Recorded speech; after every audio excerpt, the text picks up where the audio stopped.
8वां और आखिरी पॉइंट है मेरा, ये शांति की स्थापना होने के बाद उसकी सुरक्षा के बारे में इस्लाम क्या कहता है। शांति स्थापित हो गई, अब क्या आगे क्या? तो याद रखिए, शांति स्थापित होने के बाद उसको सुरक्षित रखना भी जरूरी है। याद रखिए, स्थापित तो होगी शांति, सुरक्षा कौन करेगा उसकी?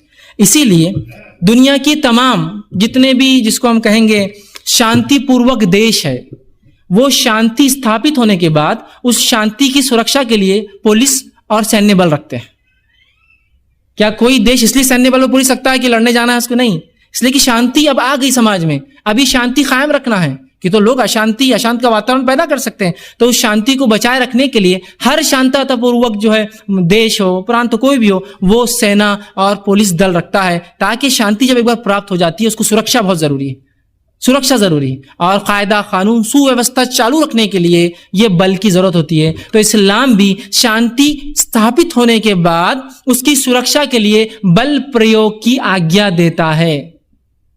लेकिन इस बल प्रयोग की आज्ञा को मीडिया ने और कुछ लोगों ने ऐसा ट्विस्ट दिया, ऐसा टेढ़ा और मरोड़ा, और खास तौर से शब्द जिहाद, है ना, जिहाद बोले तो लोग समझते बहुत खतरनाक जंग, बड़े बड़े दाढ़ी वाले लोग, बड़े खतरनाक काले पीले, बड़े हाथ में तलवारें और ये और वो, और लोग मरे पड़े हैं और वो जो है खड़े, और इनका मजहब जो है इस्लाम है, ये समझ। जिहाद बोले तो इतना खतरनाक जहनों में आता है।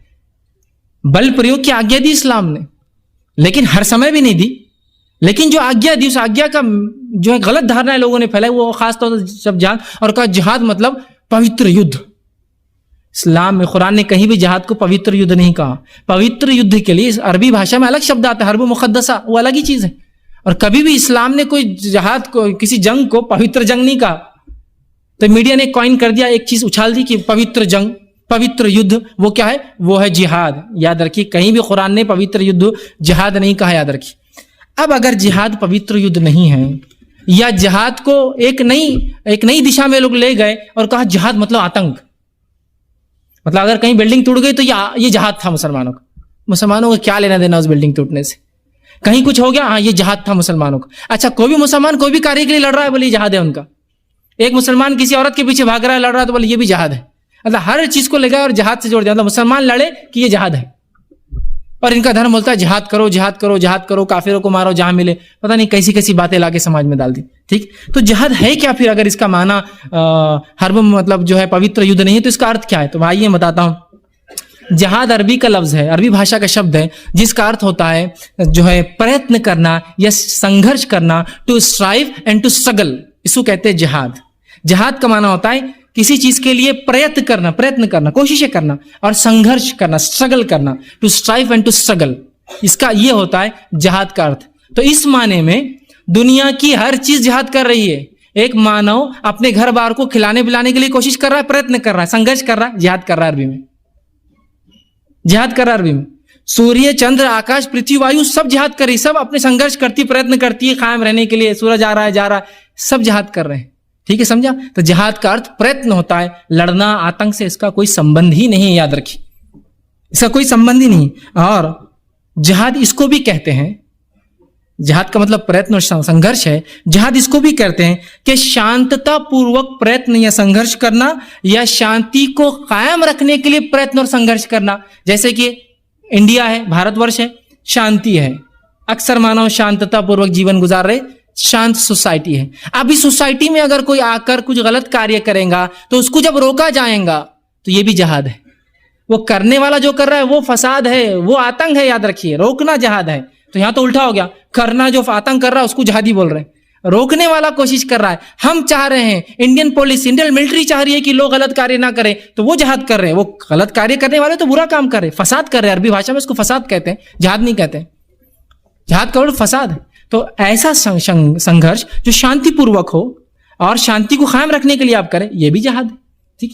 और कुरान में प्रेषित मोहम्मद को जो जिहाद का लफ्ज शब्द सबसे पहली बार आया, वो उसका जो है सूरे फुरकान अध्याय नंबर 25 आयत नंबर 52 में आया, वजाहिदुम बिही जहादन कबीरा।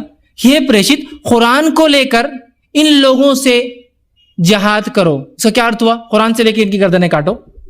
क्या अर्थ हुआ? कुरान की शिक्षाओं को मानव में आम करो, कोशिश करो, ये अर्थ है उसका।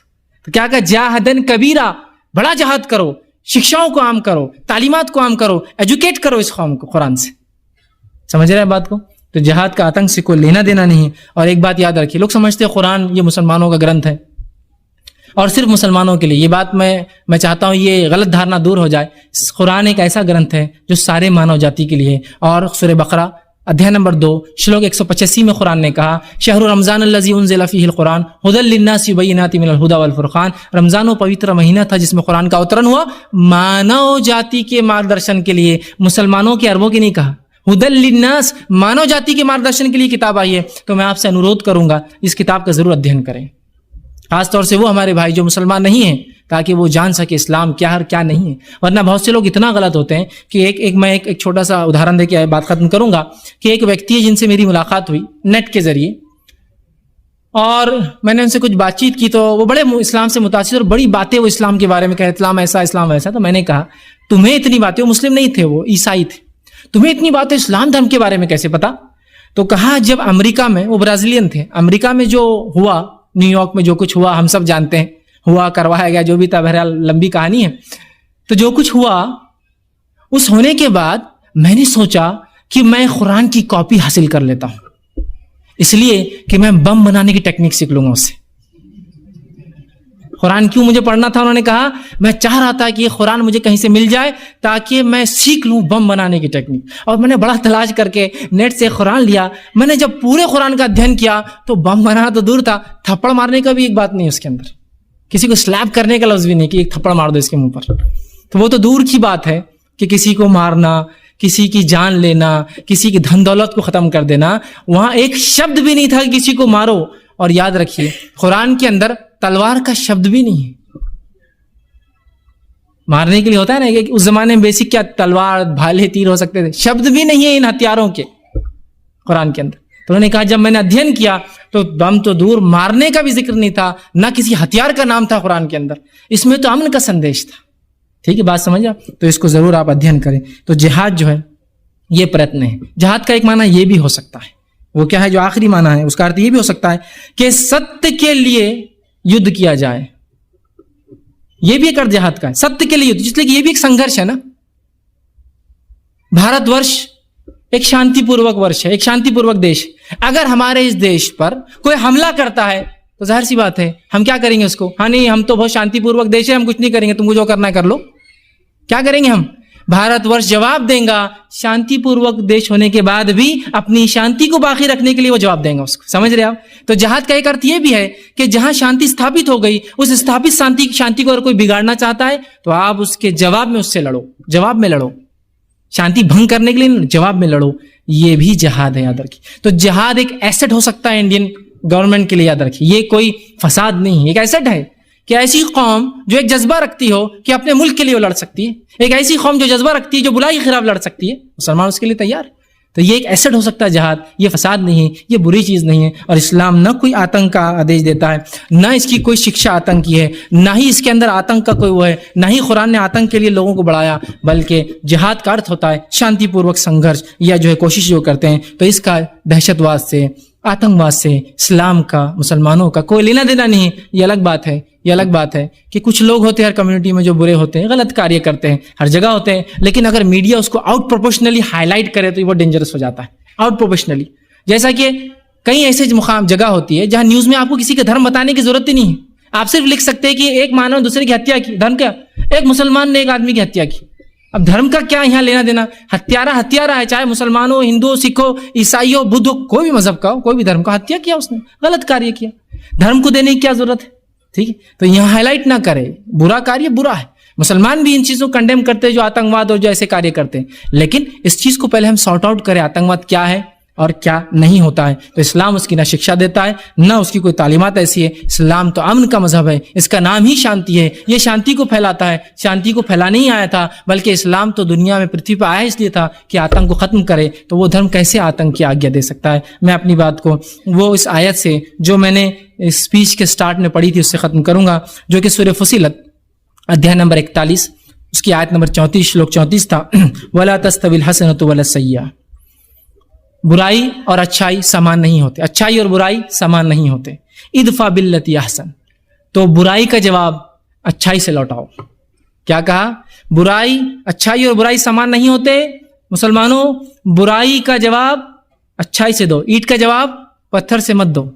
बुराई का जवाब इदफा बिल्लती अहसन, बुराई का जवाब से अच्छे से दो। इससे क्या होगा सुनिए आगे, फैजल लजी बैनका बैनहु अदावतुन कान्नहु वलियुन हमीम, जब तुम बुराई का जवाब अच्छाई से दोगे तो जो तुम्हारा जानी दुश्मन है, घोर दुश्मन है, तुमसे नफरत करता है, घृणा करता है, कान्नहु वलियुन हमीम, तो वो तुम्हारा आत्मीय मित्र बन जाएगा।